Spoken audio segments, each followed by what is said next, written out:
아침에 시작을 알리는 글로벌 주식 라이브 월스트리트 모닝 브리핑 8월 14일 월요일 방송 시작하겠습니다. 여러분 안녕하세요. 여도은입니다.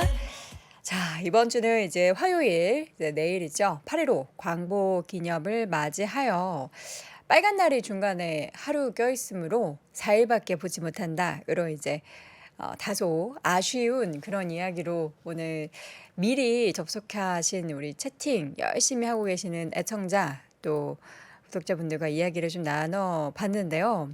공휴일이 왜 밉게 느껴지지 이런 그쵸. 이제 주식하시는 분들은 하루 쉬는 게 뭔가 좀 손해를 보는 것 같고 아쉬운 그런 상황을 연출하는데 그래도 이제 쉬니까 기분 좋게 쉬세요. 보니까 오늘 월요일 출근길임에도 불구하고 길이 덜 막히는 걸 느꼈습니다.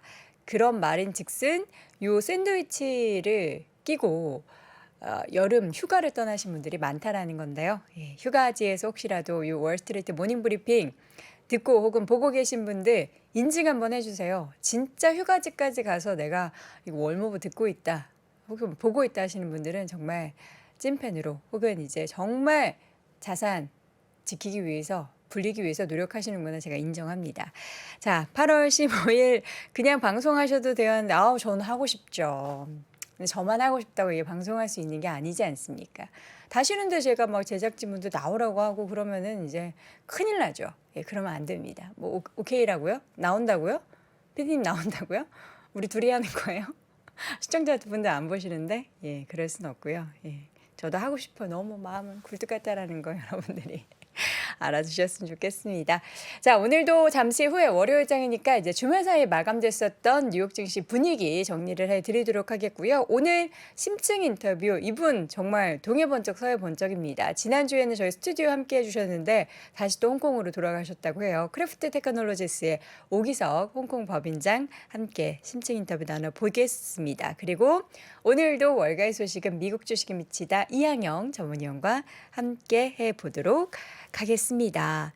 자, 자산을 메꾸기 위해서 저도 그렇죠. 저도 비슷한 처지입니다. 호주에서 출근 전 꼭 들어야 하는 루시님. 와, 호주에서도 시차가 별로 많이 안 나나요? 궁금하네요. 갑자기. 그리고 속초 왔는데 입수 금지에 낮 최고 기온 25도. 입덕 삼촌님은 속초 여행을 가셨는데 지금 보니까 정말 신기한 게 그 절기로 입추가 지나고 나서 아침 저녁으로 굉장히 또 추워지고 수온도 굉장히 빨리 낮아졌죠. 영희님도 저도 휴가지에서 일찍 일어나서 듣고 있어요라고 또 올려주셨네요. 와. 정말 휴가지에서도 월모와 함께 해주시는 분들 대단하십니다.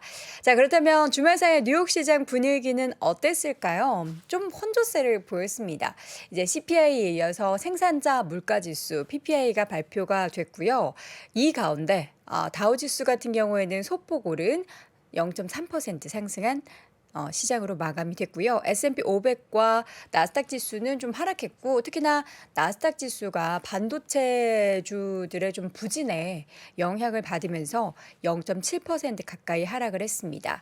7월 생산자 물가지수 예상치를 상회를 했습니다. 인플레이션 둔화 추세를 좀 지켜봐야 한다는 분석이 실렸고요. 그러니까 우리가 소비자 물가지수는 좀 예상치를 하회한, 그러니까 조금 떨어지는 걸 좋아하고 PPI 같은 경우에도 이게 떨어졌으면 좋겠는데 예상치를 상회했다라는 것은 생산자 물가가 여전히 좀 높은 수준을 유지하고 있다라는 거겠죠. 최근 이제 인플레이션이 예상만큼 빠르게 둔화하지 않을 것이다라는 우려가 커진 가운데 7월 PPI도 지난달 보합 수준에서 그러니까 전월 대비 0.3% 오름세로 기록이 됐습니다. 월스트리트 저널이 집계했었던 이코노미스트들의 예상치가 0.2% 상승이었는데요. 이보다 조금 더 올랐던 거죠. 특히 서비스 비용이 지난달보다 0.5% 올라서 지난 2022년 8월 이후에 가장 큰 폭의 상승세를 보였고요. 상품 가격, 재화 같은 경우에는 0.1% 오히려 하락했습니다. PPI 5월에 0.3% 하락했고 6월에는 보합이었고 그 다음에 7월에 다시금 이렇게 올라가면서 조금 다시금 생산자 물가지수가 올라가는구나라는 우려가 생겼고요. 지난해 같은 기간 대비해서는 PPI가 0.8% 오른 것으로 집계가 됐습니다. 자, 그리고 이제 여러 가지 뭐 소비 관련한 기대 인플레이션 그리고 소비자 심리 지수 이런 것도 발표가 됐는데요. 일단 미시간 대학교에서 발표한 소비자들의 1년 기대 인플레가 3.3으로 지난달에 3.4보다 오히려 하락했습니다. 5년 기대 인플레이션 같은 경우는 2.9%로 전월의 3.0%보다는 소폭 하락했고요. 또 8월에 소비자 심리 지수가 71.2로 기록하면서 지난달 71.6보다는 떨어졌습니다. 요 소비자 심리 지수 떨어진 것은 약간 이제 부정적이죠. 전달 수치는 2021년 10월 이후 최고치였는데 최고치를 찍고 살짝 좀 꺾였다라는 겁니다. 자, 이 가운데 여러 가지 인플레이션 관련한 가늠할 수 있는 지표들 발표된 가운데 국채금리는 2년물 같은 경우에는 7bp 가량 오르면서 4.89 정도에서 그리고 10년물 같은 경우에도 4.16 근반에서 좀 8bp 가량 오른 상태에서 거래를 마치는 분위기였습니다. 지금 금리 인상 관련해서 CME 패드워치 툴에 나온 금리 9월의 동결 가능성은 90%를 상회했는데 지난 주말 사이에는 한 88% 정도로 집계가 됐다라고 합니다. 자, 이 가운데 S&P 500 지수 내에서 뭐 헬스케어, 에너지, 유틸리티, 금융 관련된 종목들은 좀 올랐지만 기술주, 통신, 그리고 임의 소비재, 자재 관련된 종목들은 좀 하락했습니다. 맵을 보도록 하죠. 맵을 보면은 빅테크 종목들의 좀 불구죽죽한 그리고 기술주, 반도체주에도 인텔을 제외한 종목들이 모두 좀 붉은 그런 물결이 이뤘습니다. 반면 그 외의 종목들은 약간 혼조를 보이긴 했지만 전반적으로 초록불이 조금 더 많이 들어온 것을 확인해 볼 수 있는데요. 먼저 엔비디아를 비롯한 반도체주, 엔비디아가 3.6%, AMD가 2%, 뭐 온세미컨덕터도 3% 넘게 하락을 했는데 계속해서 뭐 생성형 인공지능, 그러니까 AI 열풍을 주도하고 있는 대표적인 기업 엔비디아가 이렇게 하락하고 또 필라델피아 반도체 지수도 평균 2% 이상 하락을 했는데 모건 스탠리의 보고서 하나가 좀 부정적으로 나온 게 있었죠. 월가의 AI 열풍을 주도하고 있는 엔비디아 버블이 정점을 향해 가고 있다. 이 버블은 곧 터질 것이다라는 경고가 있었습니다. 반도체 종목들은 이런 AI 버블에 대한 경고 더하기 바이든 행정부가 이제 중국에 대한 추가 규제 조처로 대부분의 좀 종목들이 쉬어가는 모습들을 나타냈습니다. 자, 그리고 마이크로소프트 0.59% 하락, 애플도 소폭 약보합권 마감됐고요. 구글도 약보합, 아마존도 약보합, 메타 같은 경우에는 1% 넘는 하락세를 보였고 그 아래에 있는 이제 디즈니 전날은 실적 발표 이후에 조금 올라기도 했는데 다시금 하락으로 돌아서면서 3%대 하락했고요. 3% 가까이 하락했고요. 넷플릭스의 주가도 1.9% 하락, 워너브라더스도 3% 가까이 하락했고 테슬라의 주가도 1%대 좀 쉬어가는 분위기였습니다. 테슬라 같은 경우에는 캐시우드의 그 아크 인베스트먼트 ETF에서 테슬라의 주식을 또 매각했다라는 소식이 전해졌죠. 이 가운데 1% 이상을 하락을 했고요.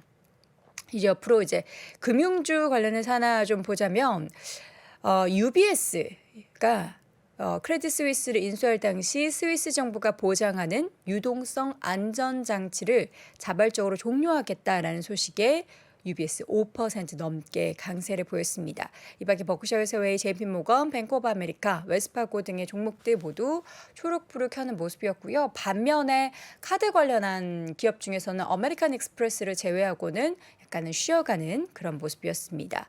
그리고 이제 미국의 유전체 분석 업체 일루미나라는 기업들 여러분 들어보셨죠?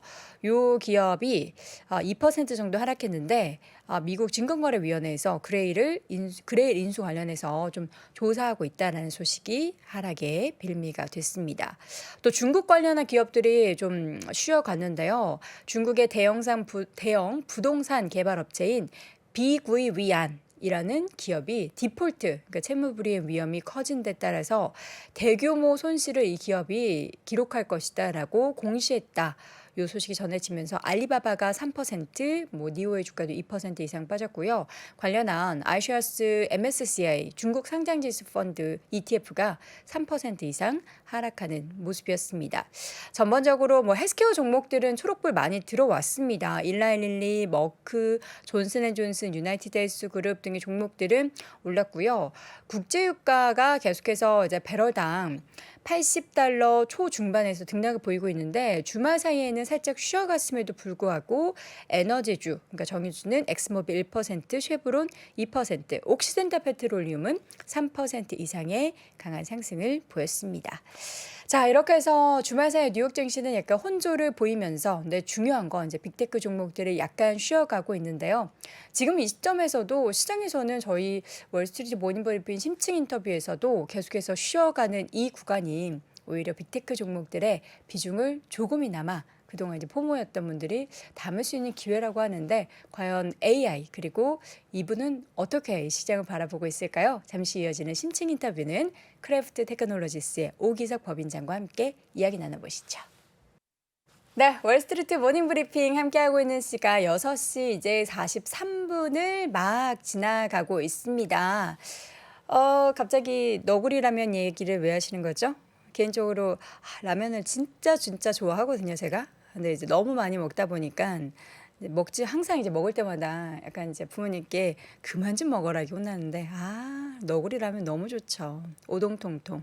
근데 너구리 라면은 약간 단점이 하나 있어요. 면이 두껍다 보니까 다른 라면 대비해서 요 면 익는 시간을 좀 기다려야 돼요.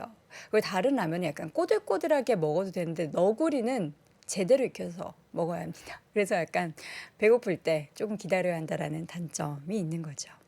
갑자기 아침부터 라면 먹고 싶네요. 이분도 지금 갑자기 법인장님도 웃으시는데 바로 연결해 보도록 하겠습니다. 크래프트 테크놀로지스의 오기석 법인장 함께합니다. 어서 오세요.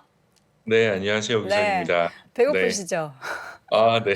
라면, 갑자기 너구리를 끓여 그쵸. 먹는 생각을 하다 보니까 네, 웃음이 아침이 좀 납니다. 행복해져서 좋습니다. 네. 아침에는 아무래도 이렇게 너구리 비슷한 컵라면이라도 하나 좀 먹어야 되지 네. 않을까라는 그런 생각이 듭니다. 아니, 근데 법인장님 정말 홍길동이세요. 언제 또 홍콩으로 가신 거예요? 근데 지난주 주말에 다시 들어왔다가 네. 다음 주에 다시 또 뉴욕에 또 가야 되는데, 뉴욕에 또 네. 가신다고요? 네, 뉴욕에 잠깐, 음. 다음 주는 사실 오늘 방송은 상관없죠. 저희가 최근에 LG AI하고 같이 협업을 시작했거든요. 그래서 이제 그거 관련해서 컨퍼런스 같이 할 게 있어가지고 오, 뉴욕에 가서 행사 뭐 준비하고 네. 미디어들 만나고 할 예정입니다. 네, 지금 물론 이제 네, 우리 범장님께서는 출장으로 이렇게 많이 다니시긴 하는데 개인적으로 이제 얼마 전에도 뉴욕 다녀오신 걸로 알고 있고 좋은 일로 또 이번에 또 뉴욕 감사합니다. 가신다고 하니까 매우 네, 부럽습니다. 이번에도 또 선물 사오겠습니다. 아니요.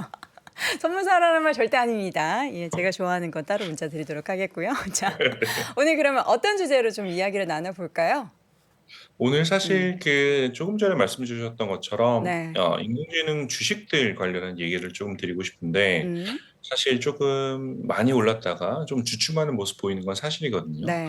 근데 요거를 이제 드리고 싶은 말씀은 아직 인공지능이 전 산업에 영향을 미치는 게 어떻게 보면 아직 이제 초입이다라는 음, 그런 이야기를 좀 드리고 싶고요. 그 네. 측면에서 봤을 때 저는 아무래도 금융업에 있다 보니까 금융업에서 인공지능 어디까지 활용할 수 있는지 음, 지난주에 사실 이제 월스트리트저널 기자하고 인터뷰를 하면서 받았던 질문 중에 하나가 어느 순간부터 그러면 사람이 펀드를 운용 안 할 거라고 보느냐라는 이런 질문을 받았거든요. 그래서 음. 그거 관련해서 한번 제 생각을 다시 한번 좀 정리해 봤습니다. 네. 최근에 보면은 엔비디아도 그렇고 이제 AI 화두로 함께 이제 올랐던 종목들이 조금 네, 쉬어가는 모습들이 좀 보이고 있잖아요. 주가 추이를 함께 좀 맞습니다. 볼까요? 네, 음. 지금 차트를 준비한 게 올 연초 이후부터 이제 지난주 금요일까지 차트를 좀 준비를 했는데요.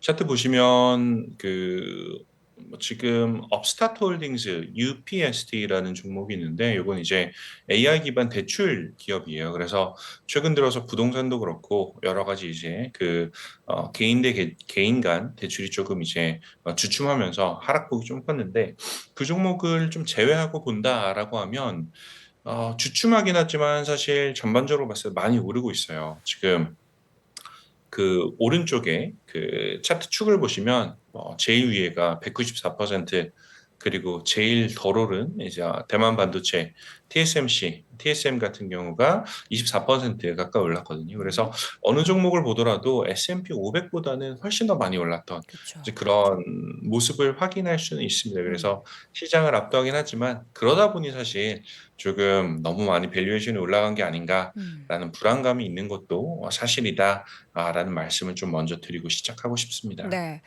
엔비디아 주가를 보면은 이제 여기 관련한 AI 기업 중에서도 굉장히 높은 상승률을 보였지만 지금 다음 차트를 보면은 테슬라와 비교를 했을 때도 굉장히 네. 주가가 가파르게 올랐네요.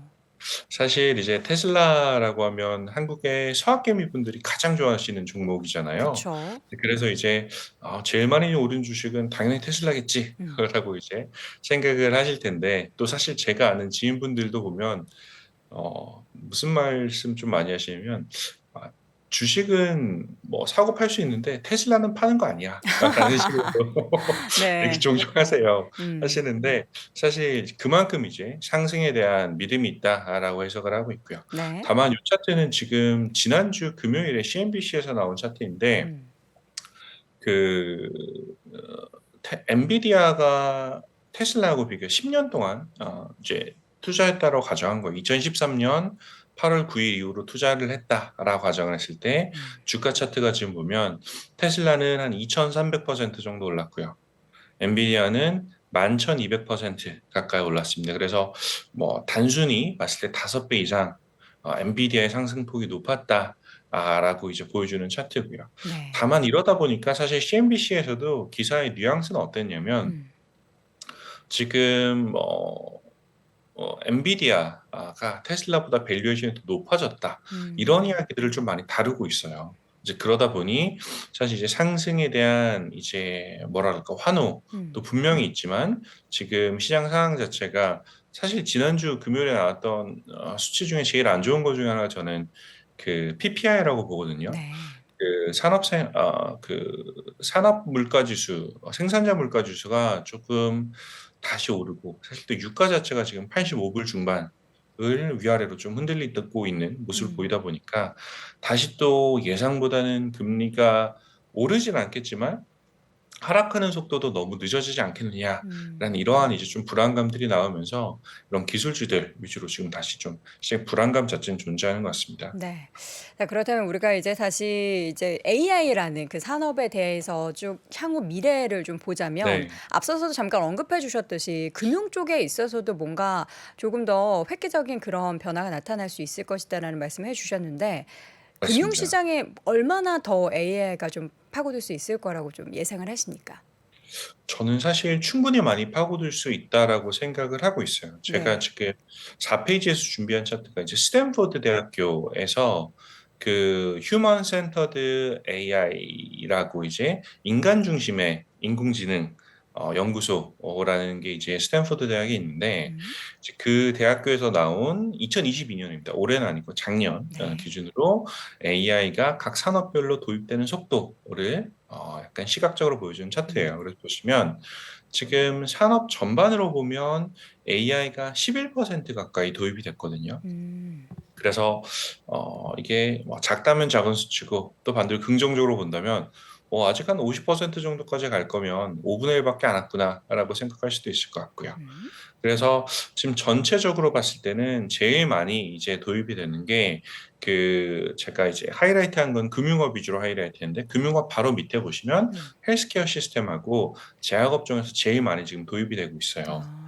그래서 AI 같은 경우는 이제 헬스케어 제약 업종은 아마 많이 들어보셨겠지만 기본적으로 이제 그 약품을 만드는 이제 그 단백질의 그 조합을 찾아내는 음. 과정에서 사실 지금 사람이 하나씩 테스트하는 것보다는 AI가 충분히 이런 조합은 가능성이 있겠다라는 음. 걸 대신 처음부터 스크리닝해 주는 이런 측면에서 많이 지금 사용을 하고 있고요. 네. 그럼 실제로 지금 음. 네. 말씀해 먼저 주시죠. 말씀하세요. 네. 아니 실제로 아닙니다. 이제 금융 시장에 네. 어떻게 좀 AI가 적용되는지 네. 예시가 궁금한데 우리가 이제 뭐 여러분들도 많이 저희가 크래프트 테크놀로지스에서도 AI를 통해서 뭐 포트폴리오를 만들고 네. AI가 이런 시장을 진단한다 이런 말씀을 드렸는데 실제로 맞습니다. 우리가 잘 인지를 하지 못해도 '아 이게 AI 서비스였고 AI가 만들어낸 그런 데이터였구나.'라는 것을 알 수 있는 사례는 뭐가 있을까요? 네. 사실 고거는 좀 준비를 해 봤는데 음. 금융업에서 지금 제일 많이 AI가 적용되는 건 뭐 상품하고 서비스 개발 쪽에 사실 많이 이제 적용이 되고 있고요. 최근에 이제 US 뉴스라는 데서 글로벌 투자 회사들이 어떤 식으로 AI를 활용하고 있는지가 기사가 한번 나왔었어요. 한 2주 전에 나왔는데 고걸 쪼금 한번 정리해 봤거든요. 음. JP 모건 같은 경우는 은행입니다. JP 모건 체이스 은행에서는 그 LLM이라고 해서 라지 랭귀지 모델이라고 제일 뭐 챗GPT 같은 거 생각하시면 돼요. 그래서 그걸 활용해서 고객의 포트폴리오를 운영하고 있다라는 게 지금 JP 모건의 예시가 됐고요. 모건 스탠리 같은 경우는 이제 투자은행에서 파이낸셜 어드바이저, 모건 스탠리의 영업 직원들이 음. 이제 활용할 수 있는 AI 모델을 이제 지금 오픈 AI하고 같이 협업을 해서 구축을 하고 있어요.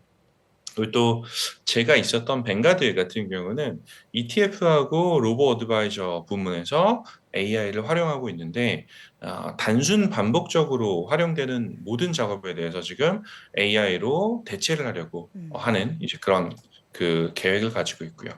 도이치뱅크 같은 경우는 뭐 포트폴리오 분석이나 리스크 관리 쪽에서 또 ING 같은 경우는 워낙 채권 운용을 많이 하다 보니 채권 운용에 있어서 최적 의사결정 모델을 AI로 도출을 하고 있고요. 음. 피델리티 같은 커다란 운용사에서는 이제 데이터 분석 그리고 매니저가 투자 의사 결정하는 서포트 시스템을 쓰고 있고 웰스 프론트는 미국의 유명한 핀텍 업체거든요. 여기서는 이제 초개인화 포트폴리오에서 AI를 지금 활용하고 있는 이런 예시들이 사실 있습니다. 음.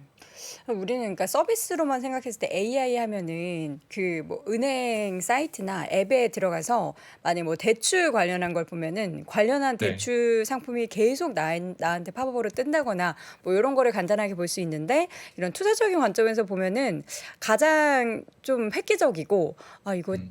이제는 약간 이제 반신반의해서 조금 믿음으로 돌아서고 있는 게 전략을 마련하거나 포트폴리오를 네. 좀 구성하거나 이런 쪽이잖아요. 보면 맞습니다. AI를 기반으로 한 다양한 이제 전략들이 우리 소비자 그러니까 투자하는 분들에게도 제시가 되는데 요런 것들을 실제로 헤지 펀드에서도 굉장히 많이 활용을 하고 있다고요?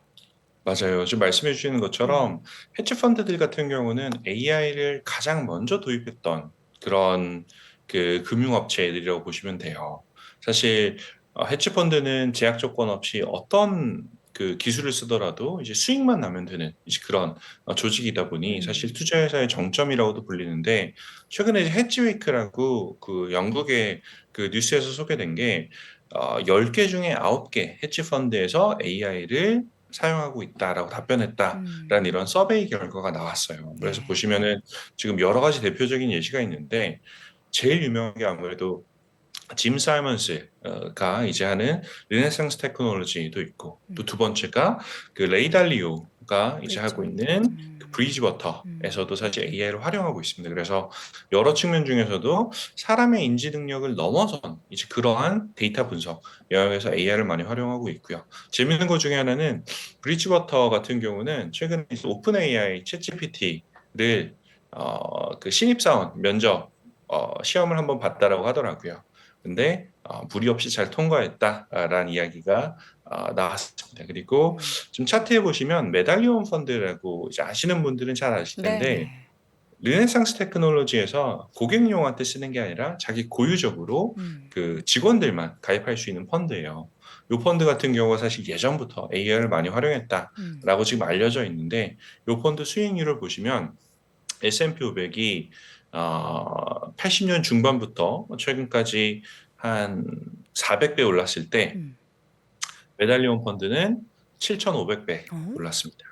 그래서 요런 것도 하나의 AI만으로 이렇게 달성했다라고 보기는 어렵겠지만 AI를 활용한 예시가 될 수 있다라고 보시면 음. 될 것 같아요. 그러니까 이게 헤지 펀드 말씀해 주신 것처럼 수익률을 위해서라면 무슨 어떤 전략이라도 구사하는 게 네. 헤지펀드들이잖아요. 근데 맞습니다. 거기에서 이렇게 AI를 굉장히 많이 활용을 하고 있다라는 것은 그만큼 뭔가 AI 관련한 AI를 기반으로 한 수익을 추구하는 그 모델들이 굉장히 많이 발전해 있고 오히려 사람을 좀 능가하고 있다라는 것을 확인해 볼 수가 있겠는데 아예 이제는 사람이 결정을 하지 못하게 배제한 그런 관련한 AI 헤지펀드들도 있다고 하는데 어떤 것들이 있을까요?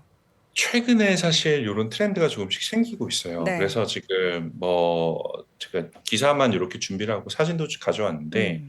지금 사진에 보시면 아마 뭔가 그 컴퓨터가 일반적인 형태의 컴퓨터가 아니라 타워 형태의 컴퓨터가 있을 거예요.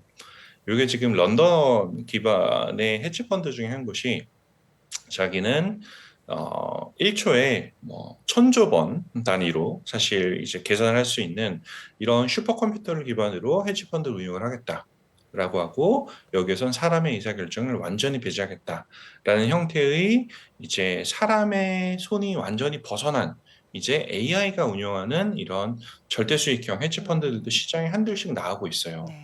제가 봤을 때는 뭐 이 헤지펀드가 어느 정도 수익을 낼 거냐라고 하는 거는 우선은 지켜봐야 될 것 같아요. 지켜봐야겠지만 결국은 이런 헤지펀드가 왜 등장했을까라는 생각을 좀 한번 해보면 첫 번째로는 정말 수익률이 잘 나와서 그럴 수 있다라는 생각이 들고 두 번째로는 사실 이거보다 더 큰 이유가 될 수 있을 것 같은데 뭘까요? 지금까지 사실 투자자분들이 음.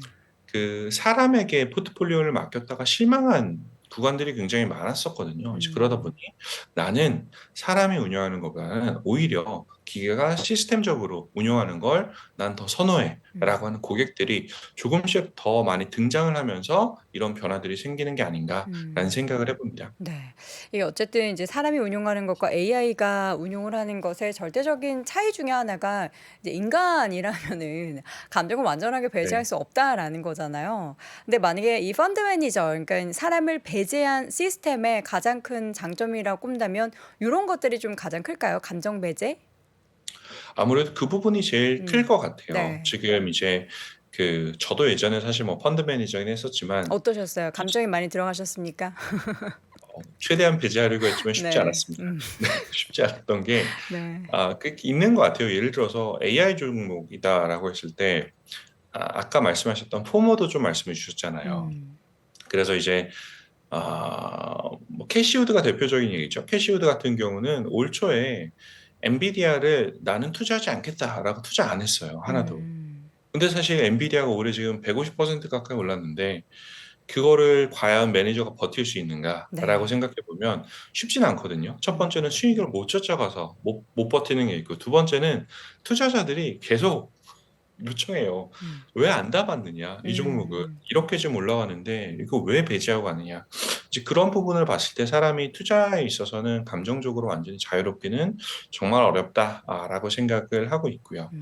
두 번째는 사실 이제 최근 들어서 두 가지 투자에 큰 갈래가 있는데 하나는 사람이 일임형으로 그러니까 본인의 의사결정에 따라서 하는 영어로 하면 discretionary 한 투자가 있고 두 번째는 data driven 그러니까 데이터에 기반한 투자 음. 전략 이 두 가지가 있는데 최근에는 사실 보면은 예전에는 당연히 사람이 운영하는 걸 훨씬 더 선호했었죠.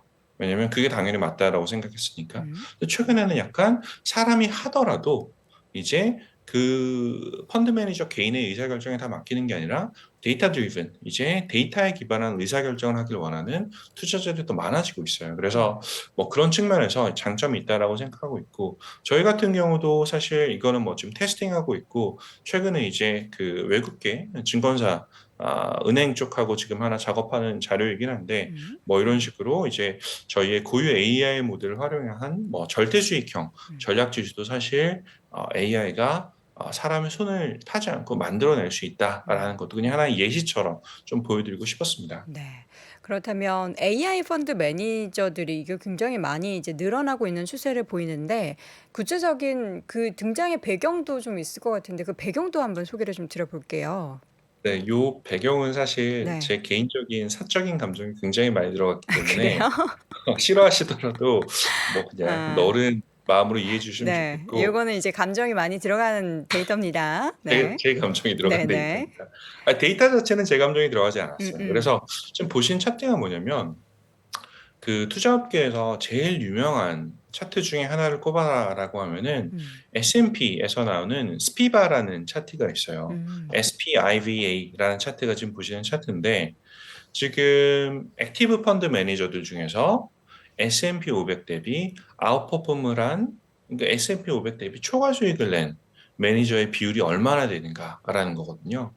지금 저는 15년짜리 차트를 지금 가지고 왔는데 음. 15년은 봤을 때 전체 100명의 매니저가 있다라고 하면 그 100명 매니저 중에서 시장 대비 초과 수익을 기록한 사람은 6%밖에 안 돼요. 음. 6.6%밖에 안 됩니다. 1년으로 보면은 한 50% 정도 돼요. 근데 3년, 5년, 10년, 15년 시간이 길어지면 길수록 이제 사람이 운용하는 펀드들은 그 지수보다 인덱스보다 못하는 경향이 굉장히 커집니다. 네. 그래서 뭐 여러 가지 그 이유가 있겠지만 첫 번째 이유는 이제 잦은 매니저 변경이 이유가 될 수가 있고요. 음. 사실 매니저들이 내 돈을 평생 운용해 주는 게 아니라 직장을 옮겨 다니거든요. 사실 그쵸. 뭐 3년마다 5년마다 옮겨 다니니까 난 이 사람이 과거에 운용했던 성과를 믿고 돈을 맡겼는데 어느 순간 보니까 매니저가 바뀌어 있어요. 그러면 사실 그보다 좀 문제가 되는 거거든요. 음. 그리고 또 사실 매니저다 보니까 제가 말씀드렸던 것처럼 인간의 감정에 편향이 된 이제 그런 의사결정들이 나오게 되는데 그런 부분들 역시도 이제 사실 쉬운 결정은 아닙니다. 아까 말씀하셨던 것처럼 포모 얘기해 주셨는데 상승했던 구간에 못 사게 되면 어느 순간 매수를 하려고 하거든요. 근데 매수하는 시점이 예를 들어서 그 영어로는 헤드 페이크라고 하는데 음. 상승 구간이었던 것 같지만 아니었던 거죠, 결과적으로는. 음. 그렇게 사실 방향을 한두 번 잘못하게 되면 이제 감정에 의한 이제 그런 의사결정 실수가 나오게 되면 그런 이제 성과를 쫓아가기가 너무 힘들어지지 않나라는 생각을 음. 좀 하고 있고요. 네. 결국은 이제 AI가 아직 그 시장의 주류다라는 이야기는 전혀 아니에요. 음. 아니지만 최근 들어서 AI를 활용한 여러 가지 이제 투자 그 헤지 펀드들부터 이제 전략을 만들려고 한다라는 거 음. 보면 결국은 사람이 가지는 단점이 있다. 혹은 사람 펀드 매니저들이 음. 지금까지 극단적으로 얘기하면 가치를 증명하지 못했다. 라는 게 음. AI를 하나의 대안으로 보고 이제 활용하려는 이제 투자자들 혹은 헤지 펀드들이 늘어나는 그 배경이 아닌가 싶습니다. 네. 자 그렇다면 이제 AI가 계속해서 이제 화두가 되고 있고 앞으로도 더 관련한 시장이 커질 텐데 그럼 관련한 기업들의 주가에는 어떻게 영향을 향후에는 미칠 것인지 지금 뭐 네. 살짝은 조정을 받고 있지만 하반기에는 또 관련한 기업들에 대해서 어떻게 생각하시는지 좀 말씀해 주시죠. 네. 사실 그 얘기를 드리면서 제가 차트를 하나 가지고 왔는데 네. 무슨 차트죠? 그 IT 리서치 회사 중에 이제 가장 전 세계로 제일 저명하고 큰 회사 중에 하나가 음. 가트너라는 회사가 있어요. 그리고 요 회사에서 나오는 그 정보 중에 굉장히 또 이제 많이 이제 업계에서 쓰는 것 중에 하이프 사이클이라고 있거든요. 하이프 사이클 이제 뭐 뉴진스 그 노래 하이프가 아니라 네. 그 하이프 사이클이라고 이제 음. 네, 저희 요새 저희 딸이 워낙 빠져 있어 가지고 네네. 저도 맨날 듣고 있는데 어쨌든 어. 기술의 성숙도와 열광에 관한 차트예요. 그래서 지금 차트를 보시면 영어를 제가 번역 안 해서 좀 죄송한데 음. X축 아래쪽으로 보시면 첫 단계는 이제 변화가 일어나는 시점이에요. 음. 이노베이션 트리거. 이 부분에는 지금 Y축은 기대치거든요. 기대치가 엄청나게 올라갑니다. 그래서 첫 번째 제가 동그라미 한 게 Generative AI, 지금 생성형 AI 같은 경우가 요 구간에 있어요. 음. 그리고 두 번째 구간 같은 경우는 이제 기대치가 최정점에 도달하는 구간이거든요. 네. 근데 그다음은 보면 사실 이제 그 disillusionment라고 해서 환상에서 벗어나는 구간이에요. 음. '아 이게 효용은 있지만 아직 실용화 단계까지는 아니구나.'라고 이제 환상에서 벗어나는 구간이 있는데 요 구간 같은 경우는 기대치가 뚝 떨어집니다. 이 구간에 지금 있는 게 자연어 처리 부분이에요. 챗GPT 같은 음. 내추럴 랭귀지 프로세싱. 그리고 그 구간을 지나게 되면 이제 본격적으로 그 AI가 생산성 향상에 도움이 되는 구간들이 들어오거든요. 이 구간이 사실 뭐랑 비슷하냐면 꼭 이렇게 안 됐으면 좋겠지만 저는 주가 차트하고도 사실 비슷하다라고 생각을 해요. 음.